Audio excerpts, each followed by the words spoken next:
솔로몬이 성전과 관련된 모든 일을 다 마쳤을 때에 하나님이 솔로몬에게 나타나셨습니다. 그리고 솔로몬이 지은 이 성전에 하나님의 눈길과 마음이 머물겠다고 말씀하셨습니다. 하나님이 이 성전을 소중히 여기시겠다는 말씀이죠. 그리고 솔로몬에게 약속하셨습니다. 만약 하나님이 솔로몬에게 명한 것과 율법을 잘 지키면 복을 받을 것이라고 했습니다. 그러나 하나님의 말씀을 어기면 백성을 이 땅에서 끊어버릴 것이며 이 성전조차도 외면하겠다고 하셨습니다. 이렇게 하여 하나님은 솔로몬에게 정말 중요한 것이 무엇인지를 깨닫게 해 주셨죠. 하나님은 성전을 소중히 여긴다고 했습니다. 그리고 순종을 소중히 여기시고 거룩을 소중히 여기신다고 했습니다. 오늘 본문에서 우리는 어제 우리가 살펴본 하나님의 약속이 어떻게 이루어지고 있는가를 볼 수가 있습니다. 어제 우리가 살펴본 바와 같이 하나님의 말씀에 순종하면 하나님이 복을 주실 것이지만 또 불순종하면 성전도 외면할 뿐만 아니라 백성들을 다 이 땅에서 쫓아내 버리겠다고 말씀하셨습니다. 그 중에 오늘 본문부터 10장까지의 말씀은 솔로몬의 번영에 대해서 말씀을 하고 있습니다. 솔로몬의 번영은 그의 아버지 다윗이 하나님 앞에서 그만큼 순종하고 하나님을 깊이 신뢰하는 그 신앙을 이어서 하나님의 말씀을 잘 지켰기 때문입니다. 11장부터는 솔로몬의 마음이 하나님을 떠난 후로 그를 대적하는 자들이 생겨나기 시작한다는 것을 우리가 알 수가 있습니다. 오늘 우리가 봉독한 10절부터 14절까지의 말씀에는 히람에 대한 솔로몬의 보상이 나옵니다. 솔로몬이 성전과 왕궁을 건축할 때에 두로 왕 히람이 적극적으로 도왔기 때문입니다. 그래서 그 보상으로 갈릴리 땅 20개의 성읍을 히람에게 주었습니다. 그러나 그 성읍이 히람이 보기에는 그리 좋지 않았다고 기록하고 있습니다. 그리고 솔로몬의 그 다른 건축 사업과 교역을 한 일들에 대해서도 오늘 본문 전체적으로 마지막 절까지 나와 있습니다. 그것을 통해서 이스라엘의 번영이 기록되어 있는 겁니다. 번영하기 시작한 그런 모든 것들이 여기에 기록되어 있죠. 이렇게 하나님이 번영을 주실 때에 우리가 어떻게 해야 하는지에 대해서 오늘 말씀을 통해서 배울 수가 있습니다. 먼저 하나님이 주신 것을 소중히 여겨야 합니다. 하나님이 우리에게 번영을 주실 때는 하나님이 우리에게 주신 것 이런 것들을 소중하게 여겨야 한다는 것이죠. 11절을 보겠습니다. 두로의 히람 왕이 백향목과 잣나무와 금을 솔로몬이 원하는 대로 모두 보내왔으므로 솔로몬 왕은 갈릴리 땅에 있는 성읍 20개를 히람에게 주었다. 솔로몬이 성전 건축과 왕궁을 건축하는 데 필요한 그런 모든 것들을 히람이 다 공급을 해 주었습니다. 건축하는 일에 20년이 걸렸습니다. 그리고 금을 두로 왕 히람이 또한 제공을 해 주었습니다. 거기에 대한 보상으로 갈릴리 땅 20개의 성읍을 히람에게 준 것이죠. 사실 히람이 원한 것은 이것이 아닙니다. 히람이 원한 것은 자신들의 식량을 해결할 수 있기를 원했습니다. 그래서 계속적인 식량을 공급을 해주든지 아니면 농사를 지을 수 있는 땅을 원했습니다.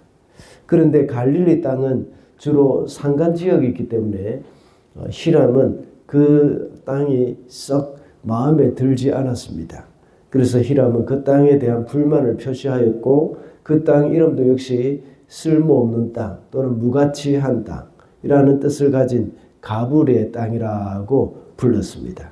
그리고 역대하에 보면 히람은 이 땅을 솔로몬에게 다시 돌려주었습니다.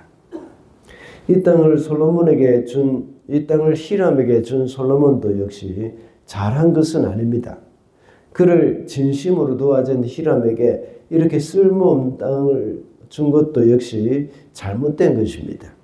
그러나 그것보다 더 심각한 솔로몬의 잘못이 있습니다. 그것은 비록 갈릴리 땅이 가치 없는 땅이라고 하더라도 하나님이 이스라엘에게 주신 그 약속의 땅이기 때문입니다.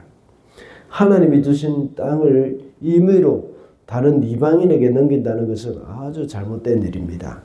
아무리 그 땅이 황폐하고 쓸모가 없다고 하더라도 하나님이 그들에게 주신 이유가 있을 것입니다.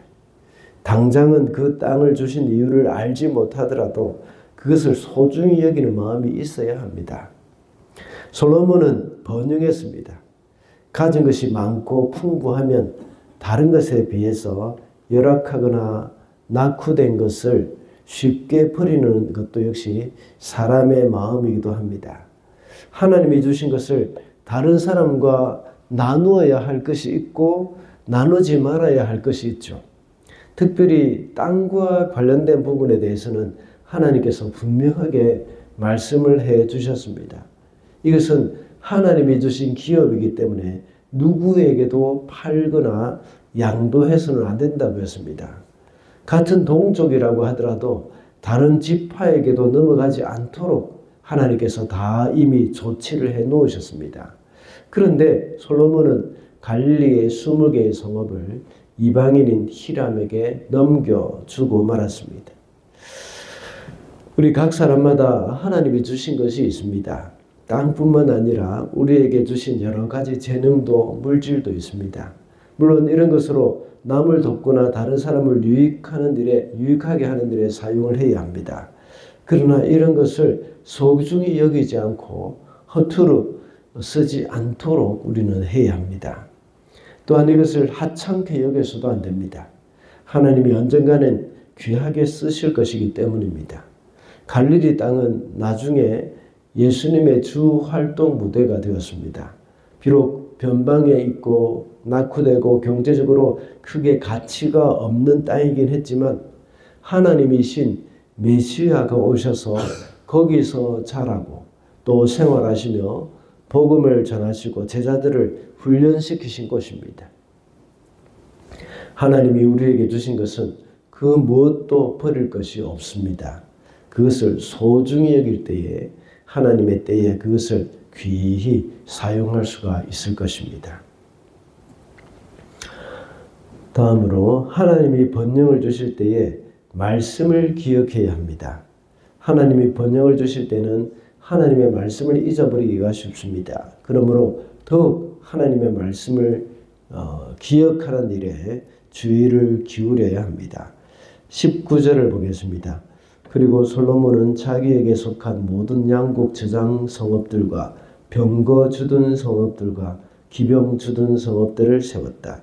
그래서 솔로몬은 예루살렘과 레바논과 그가 다스리는 모든 지역 안에 그가 계획한 것을 다 만들었다.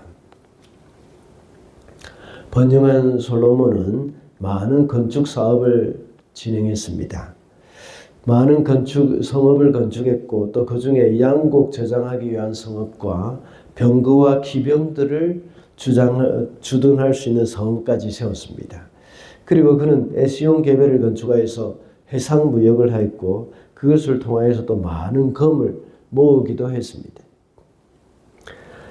솔로몬이 행한 이러한 일들은 하나님의 말씀에 부합한 행동은 아니었습니다.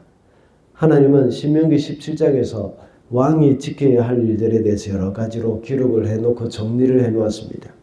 그 중에 병마를 많이 두지 말라고 했습니다. 그리고 은금을 많이 쌓지 말라고도 말씀하셨습니다. 그런데 솔로몬은 병거와 말을 위해서 성읍까지도 건축할 정도였습니다. 그리고 무역을 통해서 엄청난 금을 모았습니다. 그뿐만 아닙니다. 신명기 17장에서는 아내를 많이 두지 말라고 했습니다. 그런데 솔로몬은 1000명이나 되는 왕비와 후궁을 두었습니다. 하나님이 사람에게 번영을 주실 때는 풍부하게 주시지만 그것을 누리는 우리는 하나님의 말씀 안에서 누려야 합니다. 선을 넘어서는 안 됩니다. 풍요 속의 위험을 경계해야 합니다. 풍요가 어쩌면 가난보다 더 무서운 시험일 수도 있습니다. 풍요라고 할 때에 물질적인 풍요만 생각해서는 안 됩니다. 시간적인 풍요도 역시 경계를 해야 합니다. 우리가 바쁠 때는 정신없이 다니느라 또 죄를 짓지 않을 확률이 높지만 시간적인 여유가 많으면 자꾸만 다른 곳에 정신이 팔립니다. 쾌락을 추구하기도 합니다. 또 시간이 있고 돈이 많으면 또 이렇게 마음이 교만해지기도 합니다. 함부로 판단하고 정죄하기도 합니다. 또 돈 많고 시간이 많으면 죄를 짓게 되어 있습니다. 그러므로 우리에게 있는 물질적인 풍요로움과 시간적인 여유로움이 우리의 올무가 되지 않도록 하기 위해서는 하나님의 말씀을 기억을 해야 합니다. 우리가 물질이 많으면 그것으로 선한 사업에 힘을 써야 합니다. 그리고 시간이 많을수록 하나님의 말씀을 읽고 연구를 하고 또 다른 사람을 돕는 일에 더 많이 힘을 써야 합니다. 그렇게 할 때 우리는 하나님이 주신 그 풍요를 하나님이 기뻐하시는 방법으로 누릴 수가 있는 겁니다. 하나님이 우리에게 번영을 주실 때 우리는 어떻게 해야 하겠습니까? 먼저 하나님이 주신 것을 소중히 여겨야 한다고 했습니다. 그리고 하나님이 우리에게 번영을 주실 때에 하나님의 말씀을 기억해야 한다고 했습니다. 그래서 오늘도 하나님이 기뻐하시는 삶을 살아가는 저와 여러분이 되시기를 바랍니다.